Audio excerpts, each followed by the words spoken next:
Mga kwento ni Felmo.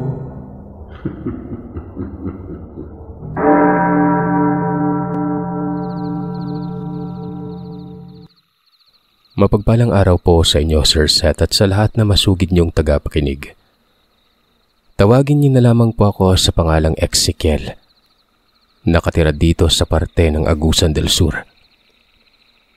Isa ako sa mga masugid niyong tagapakinig at walang araw na hindi ko pinapakinggan ang mga kwentong ibinabahagi dito sa channel mo. Dahil sa palagi kong pakikinig ay naengganyo din akong ibahagi sa inyo ang aking karanasan tungkol sa mga kababalagan, gaya rin sa pinapadalang sulat ng mga sender mo. Maraming dekada nang nakalipas nang mangyari ito. Na mga panahong ito ay nasa edad 19 na taong gulang pa lamang ako at kasama ng aking amang magtrabaho sa palayan. O kung minsan ay nakikisaka kami sa bukirin ni Mang Matias kapag walang trabaho sa palayan. Isang beses, habang abala kami ng aking ama sa pagtatrabaho, ay lumapit sa kinaroroonan namin ang kasamang si Samuel. Mas matanda lamang sa akin ng mga 5 o 6 na taon si Samuel. Seryosong kinausap niya ang aking ama at narinig kong nagtanong ito kay tatay kung may kakilala ba o manong manggagamot siya. "Bakit Samuel, may sakit ka ba? Magpapagamot ka kaya naghanap ka ng manggagamot. Sa nakikita ko okay ka naman ah," tanong ni tatay. Hindi po ako magpapagamot, Mang Danilo. Yung kakambal ko, si Manuel. Siya po." Sa narinig ay hindi ko na napigilan ang sariling makiusisan na rin nun.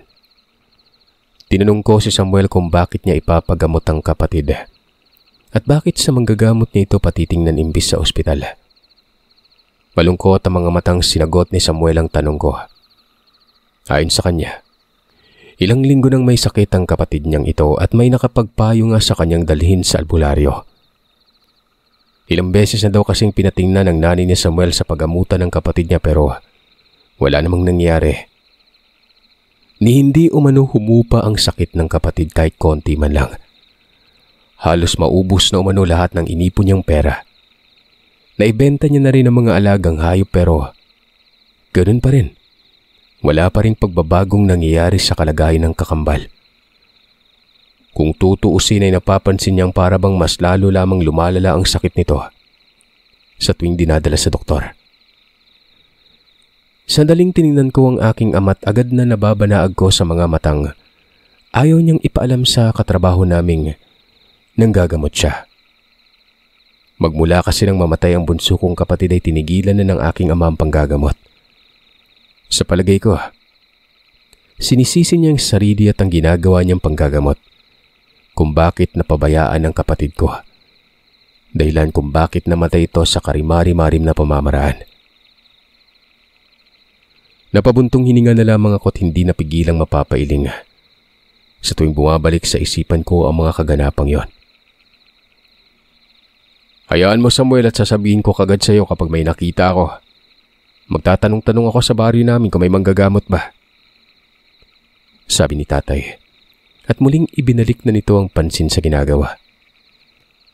Kahit na nakangiting nagpasalamat ang katrabaho ko ay halata pa rin sa boses nito ang kalungkutang nararamdaman.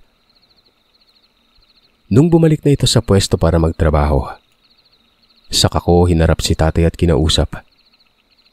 "Tay, bakit hindi mo sinabi ka Samuel na manggagamot ka? Kawawa naman yung tao." Wika ko. At sinabi ang napapansin ko tungkol kay Samuel habang kinakausap ito ni tatay kanina. "Magtrabaho ka na lang dyan, Ezekiel. Huwag nang maraming satsat pa." "Naku naman tay, kung iniisip niyo pa yung nangyari dun sa kapatid ko, hindi niyo po kasalanan yun. Tsaka wala namang may gusto may mangyari masama sa kanya, di ba?"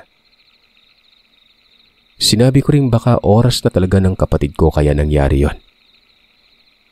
Pinandilatan ako ng mga mata ni tatay at sinabihang tumigil na sa kakangakak. Magtrabaho na umano ako nang sa ganon ay malaki-laki ang kikitain namin ngayong araw. Napakamot na lamang ako sa ulong muling ibinalik sa ginagawa ang atensyon. Kilala ko ng ugali ng tatay. Kapag pinandidilatan niya na ako ng mga mata at nagtaas ng boses, alam kong nagpipigil na itong huwag magalit. Sa paglipas ng mga oras ay hindi ko na inistorbo pa ang aking ama at hindi ko na ulit binanggit sa kanya ang tungkol sa panggagamot. Pero sa isip-isip ko, hahanap ako ng tiyempo para kumbinsin siyang bumalik na sa panggagamot nun. Nang sa ganoon ay manumbalik na rin ang sigla at saya sa mga mata niya. Sa tuwing nakakatulong kasi sa ibang tao ang aking ama dati, Sir Seth, sa pamamagitan ng panggagamot, nakikita ko po kung gaano siya kasaya at kaganado sa buhay. Yun yung gusto kong ibalik sa kanya. Isa pa, pangarap ko ring sundin ang ipak ni tatay bilang isang magaling na manggagamot. Pero sa tuwing sinusubukan kong pag-aralan yung pagiging manggagamot niya, nagagalit si tatay. Ang rason, mainam daw na maging isang simpleng tao lang. Walang nakaatang na mabigat na pasanin sa buhay. Ganun pa man ay hindi ako sumuko sa kagustuhang maging isang manggagamot. Palihim kong inaral lahat ng mga pamamaraan ng panggagamot nun.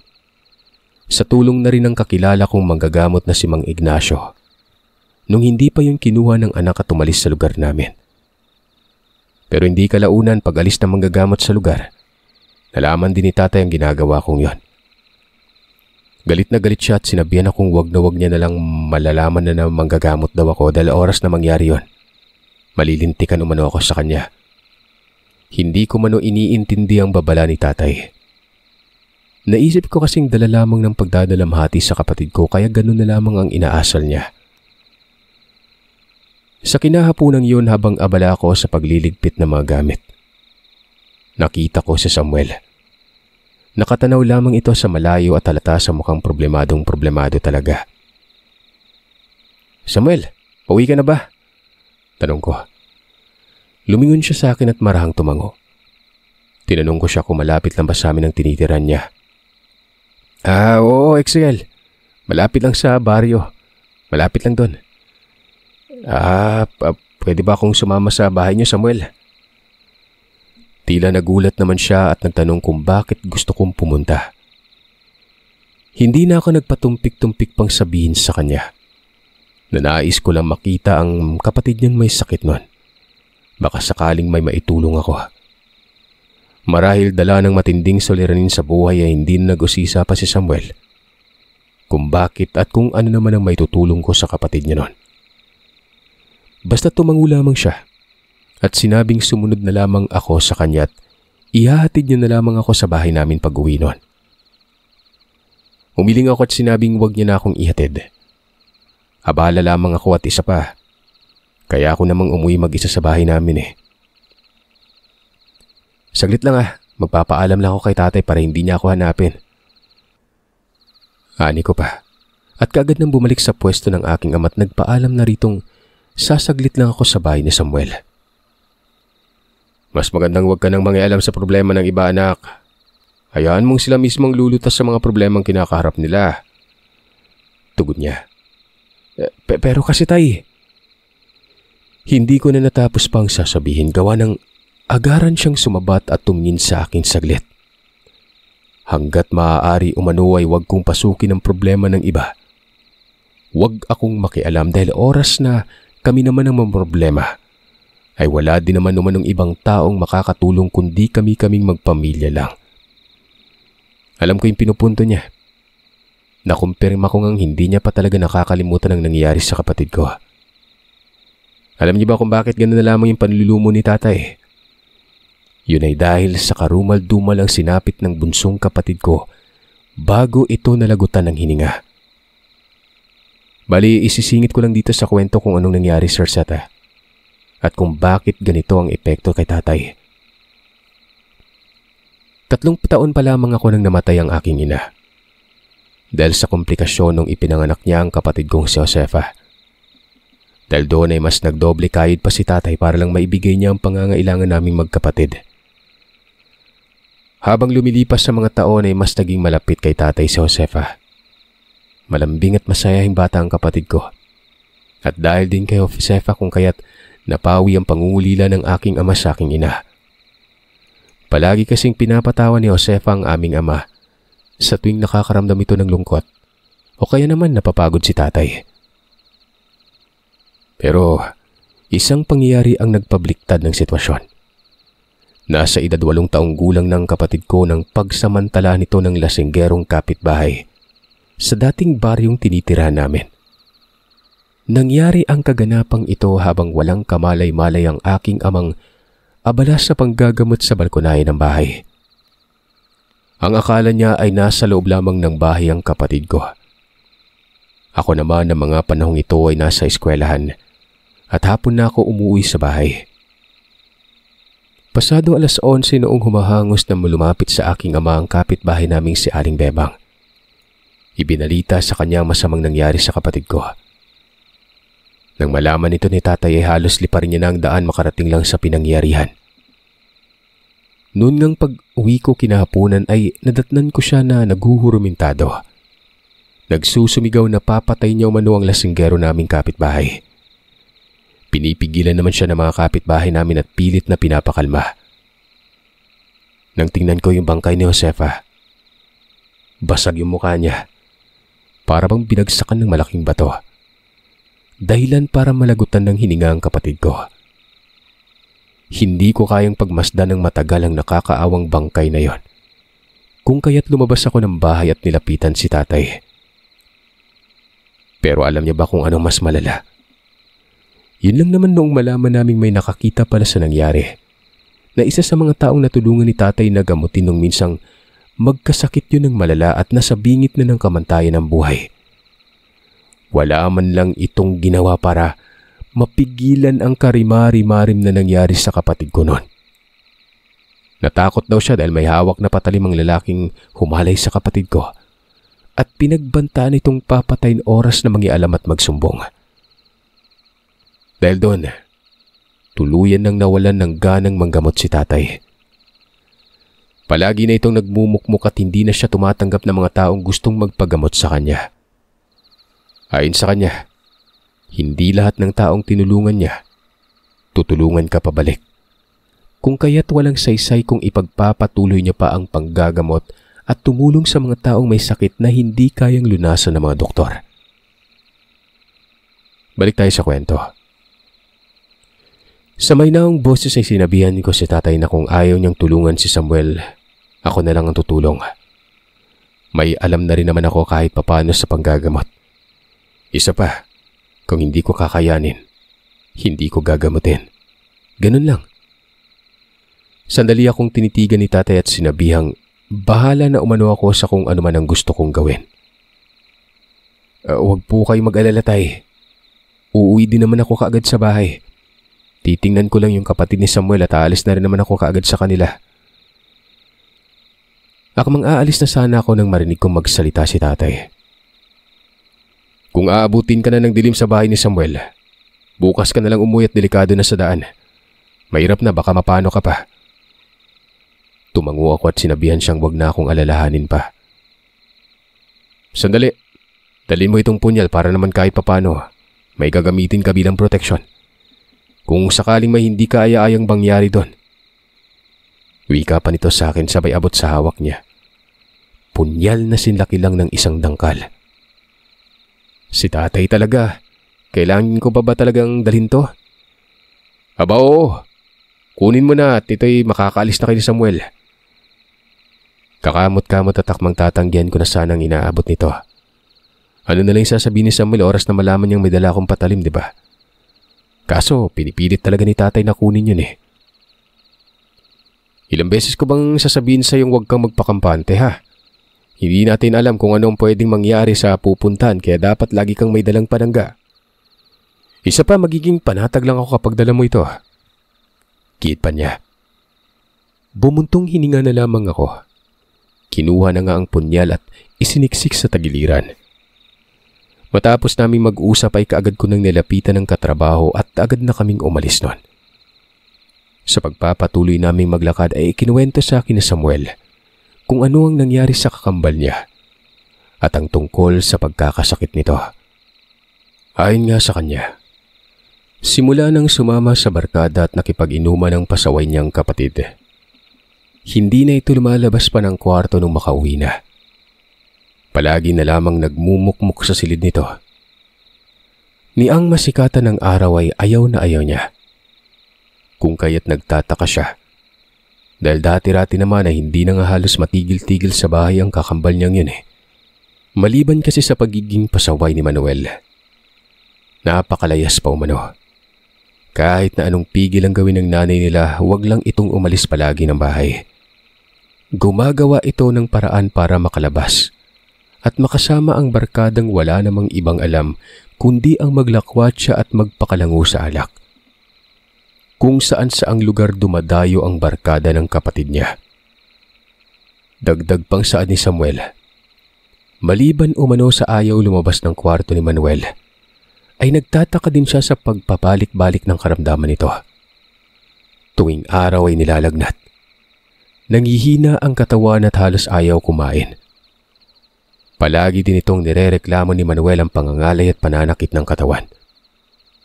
Pero tuwing sasapit naman ng takip silim, ang lakas-lakas ng kambal niya. Parang wala man lamang dinadamdam na sakit. Pero kapag umaga naman uli ay halos hindi na makatayo. Putlang-putlang labi na halos magkukulay ubi na. May pagkakataon pang nanginginig na ang katawan nito sa sobrang taas ng lagnat. Tuloy ay nakikita niyang natataranta ang kanilang ina at hindi alam kung ano ang gagawin. Tinanong ko si Samuel kung ilang araw na bang gano'n ang karamdaman ng kambal niya. Sa tansya ko, mga 1 buwan na sa makalawa. Alam mo tol, kahit gano'n yung kakambal kong yun, napakapasaway. Mahal na mahal ko at ayaw kong may mangyari masama sa kanya. Tugon ni Samuel sa malungkot na boses noon. Napapaisip akong ang sarap siguro magkaroon ng kapatid. Sayang lang at maagang nawalay sa amin ni tatay ang kapatid ko. Sa pagpapatuloy ng pagsasalita ni Samuel, napag-alaman kong halos lahat na ng pagamutan sa bayan ay napuntahan na nila. Pero wala pa rin nangyayari. Nalapitan niya na rin ang mga manggagamot na kakilala ng lola niya at nagbaka sakaling malaman kung ano ang dahilan kung bakit nagkasakit ito. Kaya lang, unang tingin pa lamang umano ng mga manggagamot na nilapitan ay tumatanggi na kaagad ang mga yon. Ang rason ay ayaw umano ng mga manggagamot na masangkot doon sa taong may kagagawan ng pagkakasakit ng kakambal. Samuel, matanong ko lang. Naniniwala ka ba sa aswang? Tanong ko. Base kasi sa mga narinig ko kay Samuel, may hinala na ako kung ano ang dahilan bakit nilalagnat ng paulit-ulit ang kakambal niya at kung bakit pagsapit naman ng dilim ay malakas ang pangangatawan nito. Bumagal sa paglalakad ang katrabaho ko at saglit na tumingin sa akin bago tumango. O naman tol, ano bang klaseng tanong yan? Wag mong sabihin sa akin. Hindi niya na naituloy pang sabihin nun.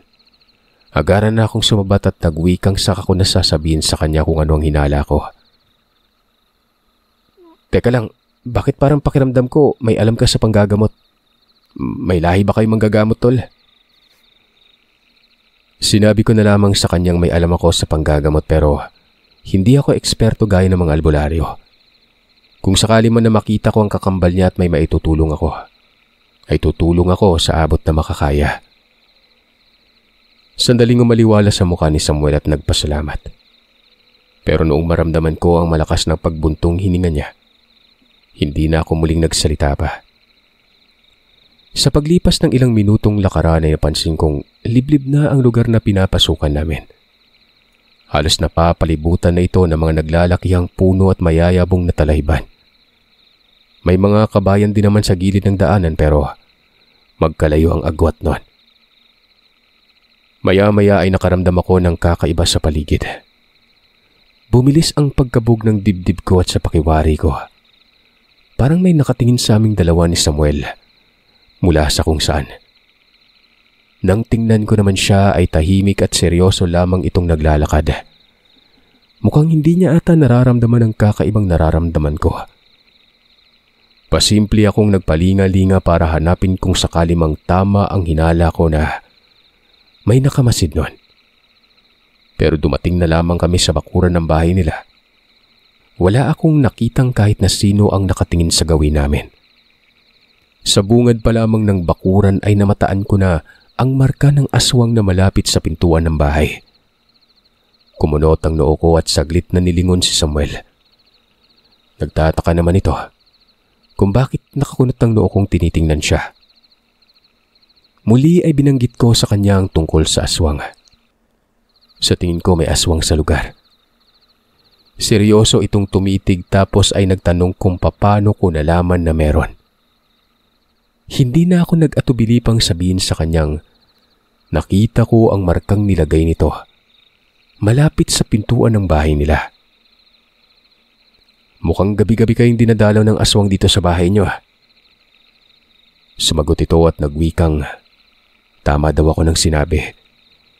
Gabi-gabi silang nakakarinig ng huni ng wakwak. Sa palagay pangaraw ni Samuel ay nagpabalik-balik lamang sa bubungan ng bahay nila ito. Dahil kadalasan ay doon niya naririnig ang nakakapangilabot na huni na yon. Hindi ko nga alam kung bakit magmula nang magkasakit yung kakambal ko. Palagi na akong nakakarinig ng kakaibang huni.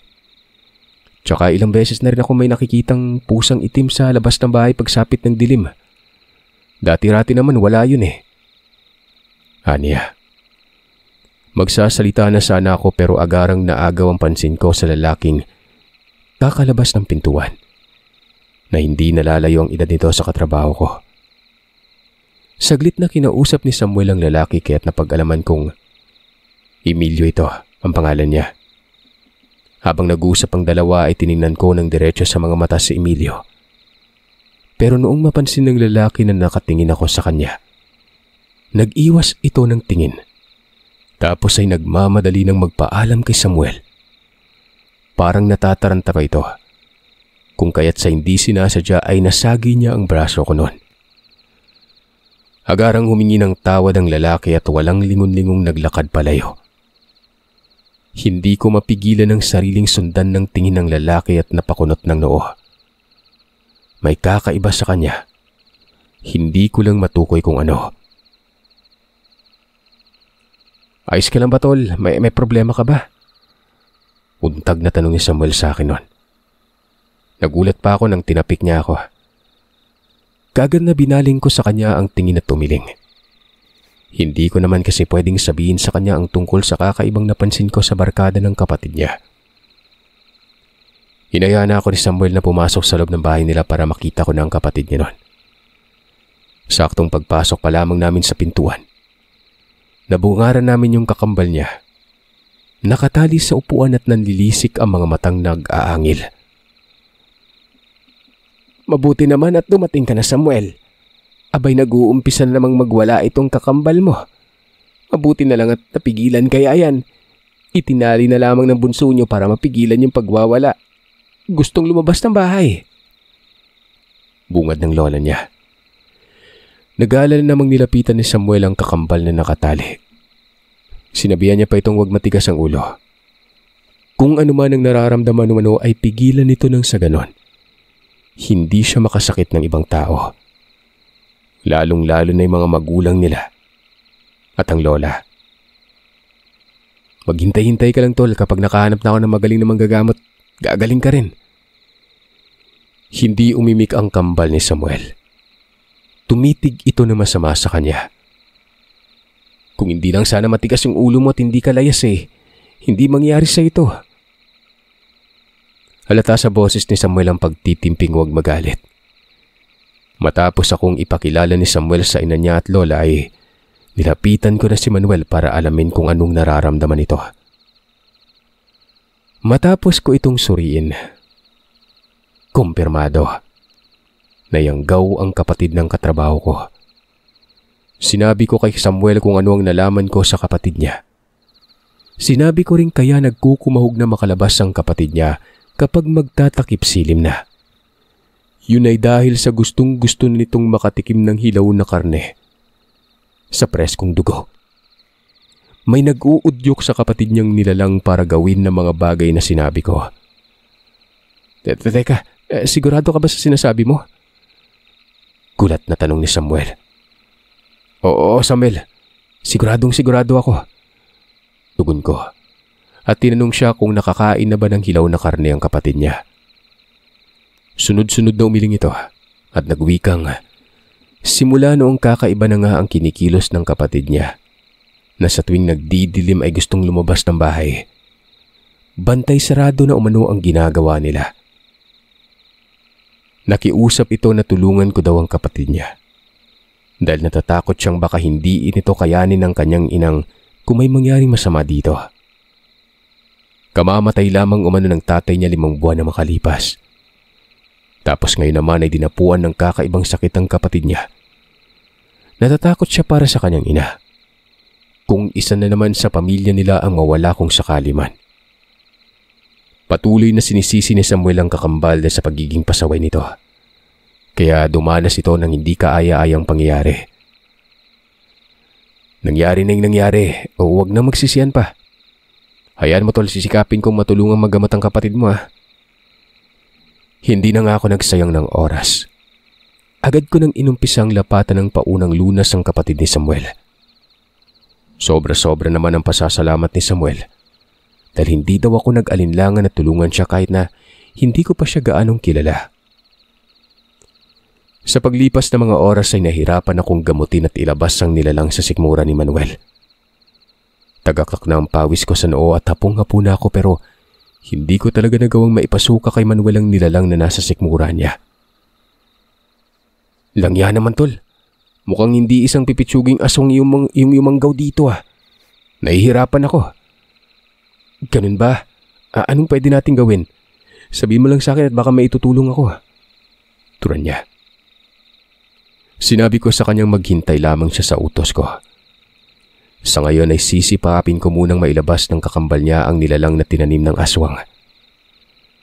Maya-maya pa, habang ginagamot ko na ulit si Manuel ay panaka-naka kong nararamdamang may umaali-aligid na nilalang sa labas ng bahay. Napamura naman ako sa aking isipan at nasambit sa sariling marahil ay nalaman na nung aswang na yun na gagamutin na ang taong nais nitong yang gawin. Dahilan para umaaligid na ito sa bahay ng taong bibiktimahin niya. Naisip kong hindi ko magagamot ng maayos si Manuel hanggat hindi ko maitataboy ang lintik na nilalang na yon. Dahil kahit na anuman ang gawin ko, gumagawa ng paraan ito, mapigilan lamang ang panggagamot ko. Sa pagkakataong yun ay isa na lang ang naisip kong paraan. Yun ay ang itigil ang panandalian ng panggagamot ko at harapin ang aswang sa labas ng bahay. Bad trip ako nun. Hindi na ako makapagtimpi pang bigyan ng leksyon yung nilalang na yon. Mabuti na lang at may buwan ng gabing ito kung kaya't kahit papano ay maliwanag ang paligid. Hindi ako mahihirapang kaharapin itong nilalang na ito. Sandali lang tol, pwede bang bantayan mo muna yung kapatid mo? Sabi ko, na kung sakali mang magwala ito o kaya ay makiusap na pakawalan. Huwag na huwag nilang pakinggan at huwag sundin kung ano man ang sasabihin. Tinanong ni Samuel kung saan ako pupunta at anong gagawin ko. May haharapin muna ako. Sandali lang ito at babalik din ako kaagad. Hindi ko kasi maggamot yung kambal mo hanggat may nangiistorbo eh. Seryoso ang mukha ng katrabaho ko at nagtanong kung anong ibig kong sabihin. Wala naman daw siyang nakikita o nararamdamang nilalang sa labas ng bahay nila. Sinabihan ko siyang hindi niya talaga mararamdaman ang nilalang na nasa labas ng bahay dahil gumagamit yun ng sabulag para hindi maramdaman ang presensya o makita ng taong nasa loob. Teka, sasama ko. Tutulungan kitang tugisin yung pesting nagbabalak bumiktima sa kapatid ko. Hindi na, dito ka na lang sa loob ng bahay niyo. Bantayin mo yung kakambal mo. Sa pagkakataong ito ay masusubukan na kung hanggang saan ang kakayanang natutunan ko noon kay Mang Ignacio. Hindi ko alam kung ano ang kahihinatnan ng lahat pero kung hindi ko susubukan, hindi ko malalaman kung kaya ko bang makipagsagupa sa kanila. Kung kasama ko lang sana si tatay, hindi ako kakabahan ng ganito eh. Sabi ko pa. Humugot muna ako ng malalim na hininga bago lumabas ng bahay. Habang sinisipat ko kung nasaan ang nilalang, nagsimula na akong magdasal. Pagkatapos ay inihip ko ito sa pintuan ng bahay. nang sa ganoon ay hindi makapasok ang nilalang na yon. Matapos kong gawin yun ay nag-usal naman ako ng pamarusa at pangalis ng sabulag at binato sa hangin. Ilang sandali pa ay may nakita akong malaking aso at hindi ito pangkaraniwan. Saglit akong naistatwa nang makita ko ang nagbabagang mga mata niya. Dali-dali itong tumakbo sa likuran ng bahay. Hindi na ako nag-aksaya pa ng oras. Nagmadali akong tumakbo papunta sa likuran at nagmadaling hinabol ang nilalang na yon. Nang naroroon na ako sa likuran ay nakita kong huminto ito. Habang umaangil at nakaharap sa gawi ko, na para bang hinahamon ako. Hanip yung aswang to. Ikaw pala yung nangyanggaw sa kapatid ng katrabaho ko.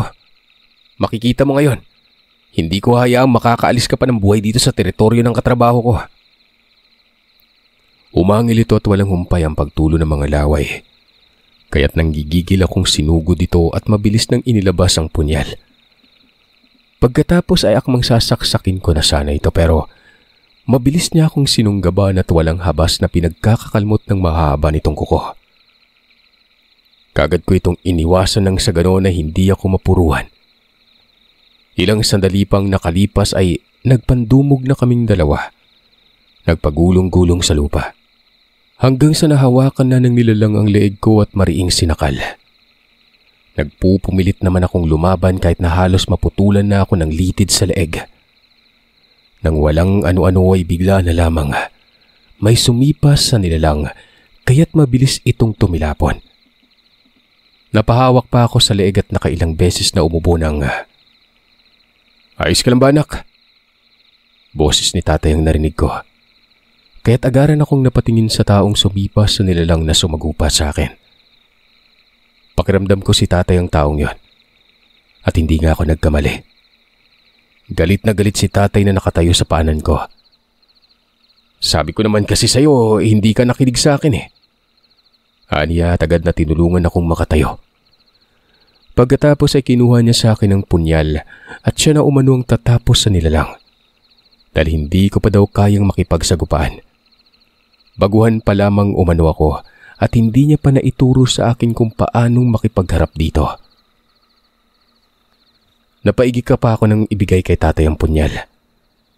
Nang makuha niya ito ay mabilis na siyang tumakbo papalapit doon sa nilalang at walang habas na pinagsasaksak ito. Isang napakalakas na pag-angil lamang ang binitawan ng nilalang na yon hanggang sa unti-unti itong malagutan ng hininga. Magkahalong pagkamangha. Gulat ang nararamdaman ko nang makita ko kung paanong makipaglaban si tatay. "Tay, napuruan niyo ba?" Tanong ko. Wala na yan. Huwag mo nang alalahanin pa." Halos sabay kaming napalingon ni tatay na may magsalita nun. Nakita ko si Samuel. Nanlalaki ang mga mata nitong nakatitig sa nilalang na dahan-dahang nagbabago ng anyo. Nung tuluyan ng naging tao ang nilalang ay nakilala ito ni Samuel. Aniya, yun umano ang tiyuhin ni Emilio na naninirahan sa karatig lugar. "Tama, natatandaan ko na. Ang huling pinunta ng kakambal ko bago siya nagkasakit yung bahay ng taong yan." Saad ni Samuel. Sinipa pa ng ilang beses ni Samuel ang matanda dahil sa labis na inis nun. Inawat ko ito at sinabihang wala na ito kaya't kumalma na siya. Inutusan ako ni tatay na maghukay ng lupa at ilibing na daw namin ng pataubang nilalang. Nang sa ganoon ay hindi na magkaroon pa ng pagkakataong mabuhay itong muli. Sinunod ko ang sinabi ni tatay. Tulong-tulong kaming dalawa ni Samuel sa pagbubungkal ng lupa. Matapos mailibing ang nilalang ay si tatay na ang gumamot sa kakambal ng katrabaho namin. Makalipas ang mahigit 1 oras ay tuluyan nang nailabas ni Manuel ang nilalang. Matapos niyang maisuka yun ay agad ko nang dinakma gamit ang panyong itim na may mga nakasulat na Latin. Inilagay ko ito sa isang kahong dala-dala ni tatay. Sumunod na araw na kaming umuwi. Ipinaliwanag niya rin sa akin kung bakit bigla siyang sumulpot sa bahay ni Samuel. Anya, hindi daw siya mapalagay sa bahay kung kaya't napagpasya niyang sunduin ako. Kinutuban siya ng hindi maganda. Pakiwari niya ay may hindi umanong magandang mangyari. At hindi nga siya nagkamali nun. Sa pagkakataong ito ay muli ko siyang kinumbinsing bumalik na sa panggagamot at ako ang magiging alalay niya. Labis-labis naman ang tuwang nararamdaman ko noon nang mapapayag ko si tatay. Nangako din itong tuturuan niya ako sa iba pang pamamaraan ng panggagamot at kung paano makipaglaban sa iba't ibang klaseng masasamang nilalang. Naging maayos at matiwasay ang unang subok ko sa panggagamot, Sir Seth. At magmula nang mangyari ito, tuloy-tuloy nang nanggagamot ang aking ama. Magpasa hanggang kasalukuyan.